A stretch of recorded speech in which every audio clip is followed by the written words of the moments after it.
Μικρό τροπικό νησάκι, Ηλία Γκράντζη και αυτός είναι ο δρόμος μας. Πού οδηγεί αυτός ο δρόμος? Δεν σου που οδηγεί. Στο βουνό οδηγεί, είναι καλυμμένο με δάσος, με φύση, βλάστηση. Ένα πολύ μικρό χωριό, 2.000 μόνιμοι κάτοικοι, Πού ψαροχώροι. Βρίσκεται στην Ηλία Γκράντζη. Οι κάτοικοι που είναι? Πού είναι οι κάτοικοι, δεν ξέρω, δεν έχω ιδέα. Όλα κλειστά φαίνονται. Εξαφανισμένοι οι κάτοικοι. Ναι. Ναι, πάντως είναι ένα μικρό ψαροχώρι το οποίο δεν έχει γίνει πολύ τουριστικό ακόμη. Αν και δειλά-δειλά έρχονται τουρίστες και οι ντόπιοι μας είπαν ότι χαίρονται πάρα πολύ που αυξάνεται ο τουρισμός. Γιατί προφανώς αυξάνεται και το εισόδημά τους με αυτό.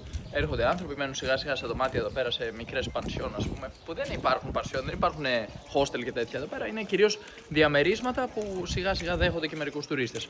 Αυτό. Εμείς μένουμε σε ένα Airbnb συγκεκριμένα ενός ανθρώπου ο οποίος μετακόμισε εδώ πριν 15 χρόνια από το Ρίο ντε Τζανέιρο, αν και είχαν πάθος με το συγκεκριμένο μέρος οι γονείς του. Τον έφεραν εδώ όταν ήταν μικρός, έκανε διακοπές κλπ. Αποφάσισαν να μετακομίσουν όλοι οικογενειακώς εδώ. Χτίσανε και ένα σπιτάκι δίπλα στο δικό τους και αρχίσαν να το νοικιάζουν. Έχουν και ένα δεύτερο που νοικιάζουν δωμάτια κλπ. Και έτσι ασχολούνται με τον τουρισμό. Σιγά σιγά φαντάζομαι και οι υπόλοιποι ντόπιοι κάνουν κάτι αντίστοιχο. Κάποιοι βέβαια ασχολούνται με το ψάρεμα, άλλοι έχουν το εστιατόριό τους εδώ πέρα, έχουν ένα μικρό μαγαζάκι, δεν υπάρχουν εδώ πέρα πολλά σούπερ μάρκετ κλπ. Είναι 3 μαγαζιά, το ένα είναι ας πούμε το mini μάρκετ της περιοχής και άλλα 2 είναι έτσι 2 μικρά μαγαζάκια που έχουν κάποια ποτά, κάποια αναψυκτικά φαγητά. Εδώ υπάρχει ένας φούρνος ακριβώς δίπλα μας, αυτή είναι η κεντρική οδός και υπάρχουν συνολικά νομίζω 2 εστιατόρια ή 3. Και επίσης ένα μαγαζί με φρούτα, το οποίο χθες δεν το προλάβαμε και δεν αγοράσαμε φρούτα. Ανοίγει το πρωί και κλείνει το μεσημέρι. Πάλι καλά όμως είχαμε 3 μήλα μαζί μας που το φάγαμε. Ελπίζω σήμερα να το πετύχουμε ανοιχτό. Τι ώρα κλείνει?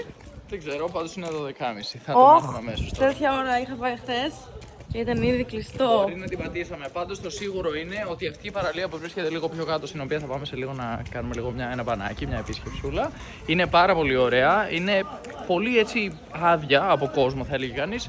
Δεν υπάρχουν φυσικά εξαπλώστρες, ομπρέλες και τέτοια πράγματα ούτε κατά διάνοια. Πας, βάζεις το κάγκα σου, αυτό εδώ που έχουμε εδώ πέρα, γιατί δεν χρησιμοποιούν πετσέτες εδώ οι άνθρωποι, χρησιμοποιούν αυτό που λέγεται κάγκα και κάθεσαι ή κάνεις σερφ, παίζεις λίγο χαρταετό, πετάς, ας πούμε, είδαμε κάποιον να πετάει.